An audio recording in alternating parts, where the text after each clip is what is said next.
Araşdırmalara görə müasir dövrün valideynlərinin 80%-i uşaqlarını sakitləşdirmək üçün ya onların əlinə telefon verirlər, ya da onları ekran qarşısında əyləşdirirlər, televizor qarşısında. Bugünkü podkastda məhz bu davranışın körpə uşaq beyninin inkişafına necə təsir etdiyi haqqında məlumat paylaşmaq istərdim.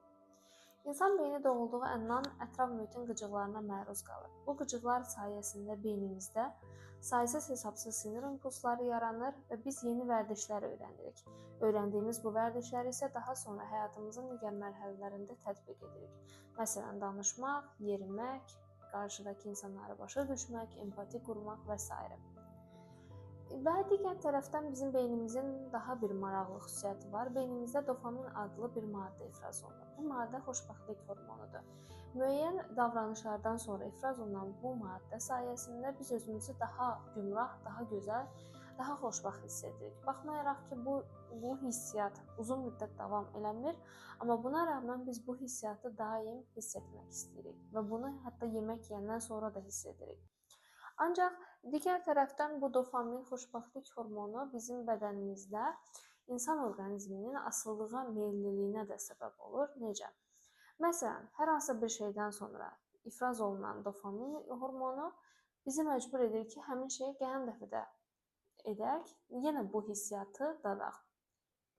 Və eləcə də telefonla oynamaq, telefon bağımlılığı da eyni prosesi beyində, eyni prosesə səbəb olur. Belə ki, telefona baxan uşaq, bu misalda uşaqdan danışıram, ancaq bu dediklərim böyüklərə də aiddir.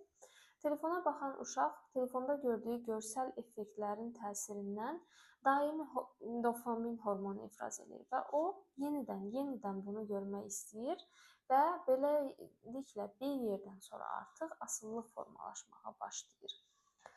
Ancaq bu telefonun asılılığı təbii ki, heç də məsum deyil. Uşaq beyninin inkişafına düşündüyümüzdən də artıq dərəcədə təsir göstərir. Bəs bu hansı təsirlərdir? İlk öncə uşağın dilinin və nitq inkişafının ləngiməsinə səbəb olur.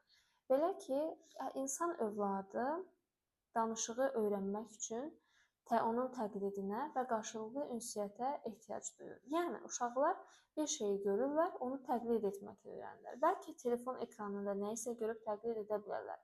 Ancaq digər komponent qarşılıqlı ünsiyyət burada əksik qalır. Və beləliklə, uşaq ya gec dil açır, yaxud da dil açdıqdan sonra çox az söz ehtiyatına sahib olur. İkinci nüansımız isə uşaqlarda diqqətin pozulmasıdır.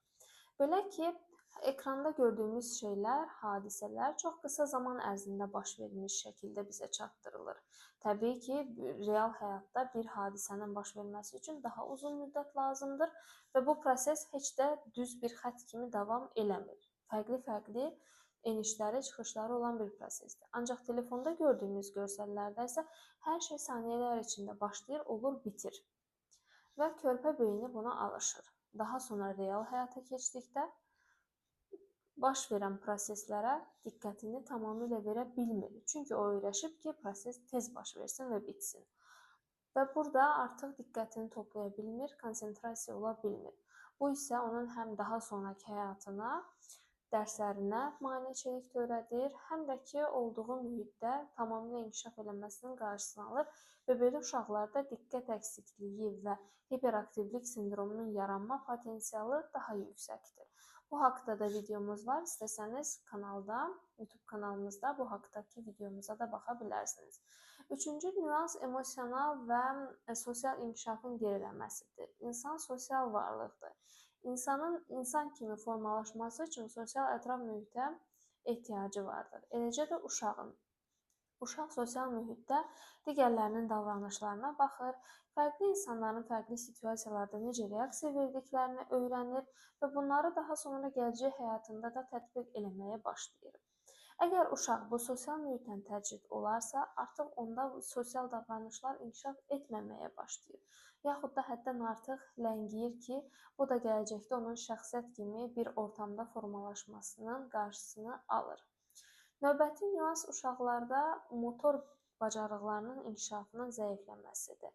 Belə ki, biz aktiv bir varlığıq və bizim istər skelet sistemimiz, istər əzələ aparatımız hərəki aktivliyə möhtacdır. Bu sayədə varlığını davam etdirə bilər. Əgər insan yetəri qədər fiziki aktiv olmazsa, bir yerdən sonra artıq əzələ, dayaq, hərəkət sistemi çökməyə üz tutar.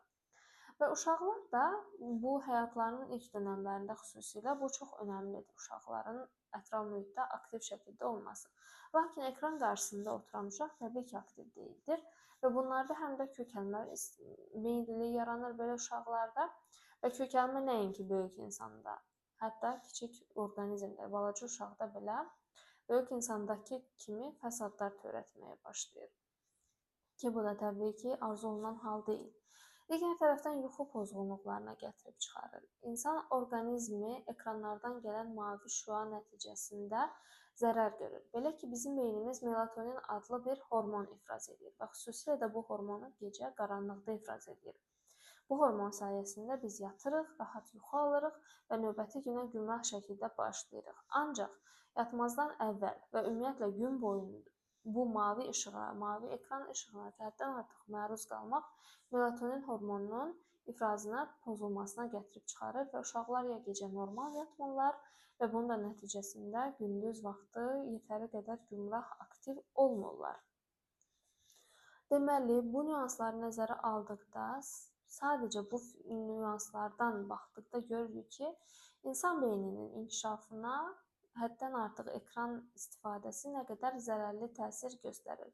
Buna görədir ki, dünyada müxtəlif pediatrlar cəmiyyəti müxtəlif şəkildə qaydalar irəli sürür. Biz o qaydaları cəmləsək, buradan belə nəticəyə gəlirik ki, ümumiyyətlə 2 yaşa qədər uşaqların ekran vasitəsi qarşısında vaxt keçirməkləri tövsiyə olunmur. 2-5 yaş arasında uşaqlarda isə valideyn nəzarəti altında gündə 1 saat olmaq şərti ilə və bu zamanda faydalı bir belə deyək, kontentə baxmaları icazə verilir. Təbii ki, ən yaxşı halda nə qədər mümkündürsə uşağı ekrandan uzaq tutmaq o qədər yaxşıdır. Bəs nə edə bilərik? Övladımızın cəmiyyətdən normal inkişaf etməsi üçün valideynlərin onunla çox vaxt keçirməsi, o uşağın digər insanlarla ünsiyyətdə olması, fərqli oyunlar vasitəsilə yeni şeylər öyrənməsi lazımdır. Daha sonra musiqi dinləmək olsun, musiqi duyğusunun inkişafı üçün. Daha sonra ətrafda, həyətdə, bacada, uşaqlarla, həmyaşıdları ilə və yaxud da valideynlərlə oynaması onun fiziki aktivliyi üçün çox önəmlidir. Bütün bunları nəzərə aldıqda tövsiyə olunur ki, uşaqlar nə qədər mümkündürsə, o qədər də az ekranda vaxt keçirsinlər. Bugünlük demək istədiklərim bu qədər. Dinlədiyiniz üçün təşəkkür edirəm. Bu videonu həmin bu, belə deyək ki, vasitəyə əl atan valideynlərə də göndərib, onların da məlumatlanmasına səbəb ola bilərsiniz, əgər istərsəniz. Hələlik.